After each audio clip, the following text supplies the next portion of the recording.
नमस्ते। Donald Trump ने जैसे ही दावोस से बोर्ड ऑफ पीस की घोषणा की, पाकिस्तान ने बिना सोचे समझे उसमें शामिल होने का ऐलान कर दिया।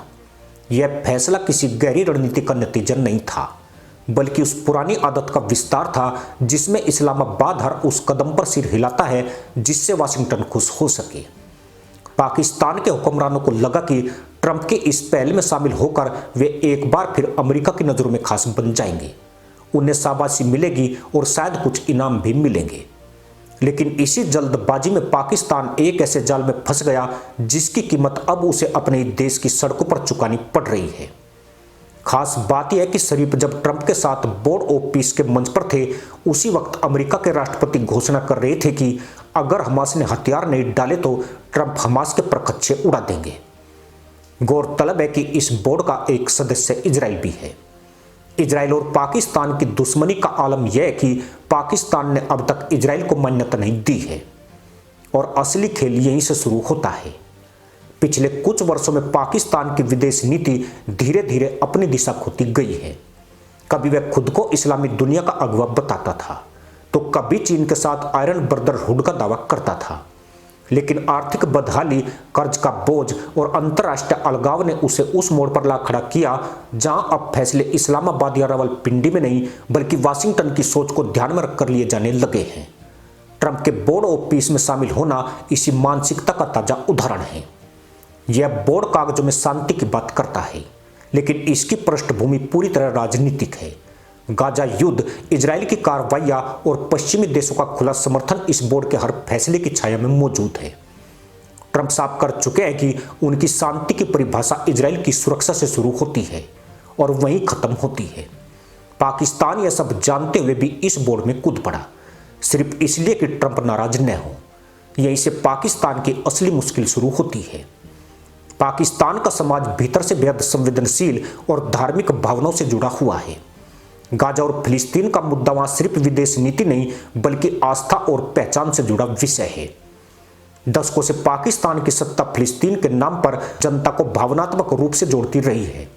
अब वही सत्ता एक ऐसे मंच का हिस्सा बन गई जिसे देश के भीतर इजराइल समर्थक माना जा रहा है।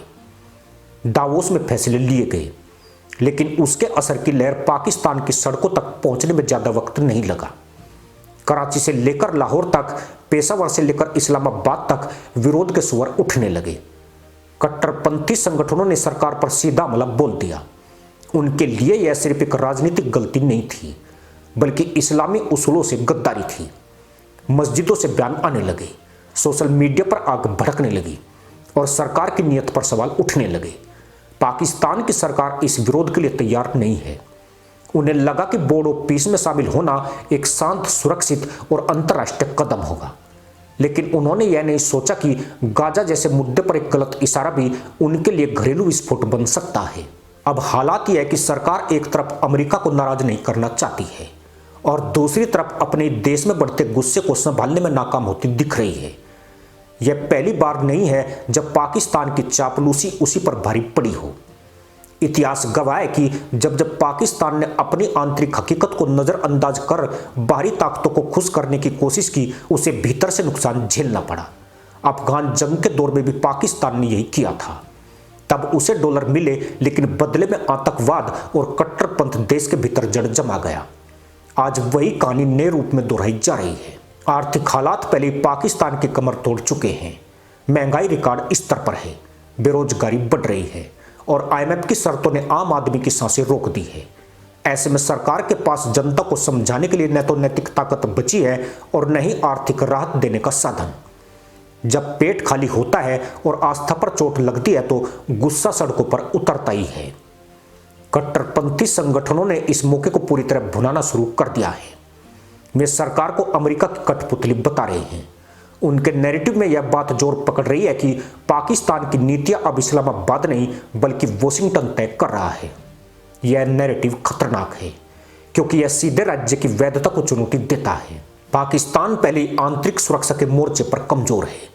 बलूचिस्तान, खैबर पख्तूनख्वा और अब शहरी इलाकों में असंतोष की आग अलग अलग रूप में सुलग रही है। सेना इस पूरे घटनाक्रम को चुपचाप देख रही है, लेकिन यह चुप्पी भी बहुत कुछ कहती है। पाकिस्तान में सेना की खामोशी अक्सर आने वाले बड़े घटनाक्रम का संकेत होती है। अगर हालात और बिगड़े तो वही सेना सरकार पर दबाव डाल सकती है कि वह या तो कदम पीछे खींचे या फिर सख्ती से विरोध कुचले। दोनों ही रास्ते पाकिस्तान को और अस्थिरता की तरफ ले जाते हैं। अमेरिका की नजर से देखें तो तस्वीर अलग है। ट्रंप के लिए पाकिस्तान एक रणनीतिक मोहरा है, कोई भावनात्मक साझेदार नहीं। बोर्ड ऑफ पीस में पाकिस्तान की मौजूदगी से ट्रंप को यह संदेश मिलता है कि मुस्लिम दुनिया का एक बड़ा नाम उनके साथ खड़ा है। इससे उन्हें अंतर्राष्ट्रीय मंचों पर नैतिक कवर मिलता है। पाकिस्तान को इससे क्या मिलेगा, यह सवाल अमेरिका की प्राथमिकता में कहीं नहीं है। यही पाकिस्तान की सबसे बड़ी भूल है। वह हर बार यह मान लेता है कि अमेरिका की तारीफ और मंच पर मौजूदगी से उसे सुरक्षा और सम्मान दिला देगी, लेकिन इतिहास बताता है कि अमेरिका अपने हित पूरे होते ही सबसे पहले ऐसे ही साझेदारों को किनारे करता है। अफगानिस्तान इसका सबसे ताजा उदाहरण है। वहां से निकलते वक्त अमेरिका ने किसी की नहीं सुनी। अब पाकिस्तान फंसा हुआ है। पीछे हटता है तो अमेरिका नाराज होगा, आगे बढ़ता है तो देश के भीतर आग भड़केगी। यही वह स्थिति है जिसे रणनीतिक विफलता कहा जाता है। यह संकट सिर्फ विदेश नीति का नहीं बल्कि शासन की समझ का संकट है। इस पूरे घटनाक्रम में एक बात साफ हो जाती है, पाकिस्तान की समस्या नहीं है कि वह किसके साथ खड़ा है, बल्कि यह है कि वह खुद कहां खड़ा है। जब तक उसकी नीतियां भीख, चापलूसी और तात्कालिक फायदे पर टिकी रहेगी, तब तक हर अंतर्राष्ट्रीय फैसला उसे भीतर से खोखला करता रहेगा। ट्रंप का बोर्ड ऑफ पीस पाकिस्तान के लिए शांति नहीं बल्कि अस्थिरता का बोर्ड बनता जा रहा है। सड़कों पर उठता गुस्सा, कट्टरपंथियों का हौसला और सरकार की घबराहट इस बात का संकेत है कि यह फैसला आने वाले दिनों में और भारी पड़ेगा। यह कहानी सिर्फ एक बोर्ड की नहीं है, यह उस देश की कहानी है जो बार बार दूसरों की खुशामद में खुद को भूल जाता है। और जब खुद को भूलने की आदत पड़ जाए तो फिर हर अंतर्राष्ट्रीय मंच घर के भीतर तूफान बनकर लौटता है। पाकिस्तान आज उसी तूफान के बीच खड़ा है और सबसे बड़ी परेशानी यह है कि उसे अभी भी नहीं पता कि इस तूफान से बाहर निकलने का रास्ता किस तरफ है। पर मामला यहीं तक सीमित नहीं है। पाकिस्तान जिस आग पर आज खड़ा है उसके नीचे सिर्फ भावनाएं नहीं बल्कि ठोस आंकड़ों की बारूद बिछी हुई है। जिस वक्त ट्रंप के बोर्ड ऑफ पीस में शामिल होने का फैसला लिया गया, उसी वक्त पाकिस्तान की आंतरिक स्थिति पहले से ही बेहद कमजोर थी। 2024 के अंत तक पाकिस्तान की महंगाई दर आधिकारिक तौर पर 29 से 31% के बीच दर्ज की जा रही थी। खाद्य महंगाई कई इलाकों में 40% से ऊपर थी। बेरोजगारी दर 8 से 9% बताई जा रही है, लेकिन अनौपचारिक आंकड़े इससे कहीं ज्यादा गंभीर तस्वीर दिखाते हैं। ऐसे हालात में सरकार के पास जनता को साथ रखने के लिए न तो आर्थिक राहत थी और न ही नैतिक मजबूती। इस बीच गाजा युद्ध ने पाकिस्तान के भीतर धार्मिक भावनाओं को और भड़का दिया। 2023-24 के दौरान पाकिस्तान में फिलिस्तीन के समर्थन में हुए प्रदर्शनों में लाखों लोग सड़कों पर उतरे। कराची और लाहौर जैसे शहरों में कई बार एक रैली में 50,000 से ज्यादा लोग शामिल हुए। यह सिर्फ भावनात्मक समर्थन नहीं था बल्कि एक ऐसा मुद्दा था जिस पर सत्ता और कट्टरपंथी संगठनों की लाइन अब तक एक जैसी रही थी। अब पहली बार वही सत्ता उस लाइन से हटती दिखाई दी। ट्रंप के बोर्ड ऑफ पीस में शामिल होने के बाद कट्टरपंथी संगठनों ने इसे मुद्दा बना लिया है। उनके प्रचार में यह बात लगातार दोहराई जा रही है कि पाकिस्तान एक ऐसे मंच का हिस्सा है जो इजराइल को नैतिक वैधता देता है। सोशल मीडिया पर ट्रेंड हुए पोस्ट और वीडियो में सरकार को अमेरिका की कठपुतली कहा जा रहा है।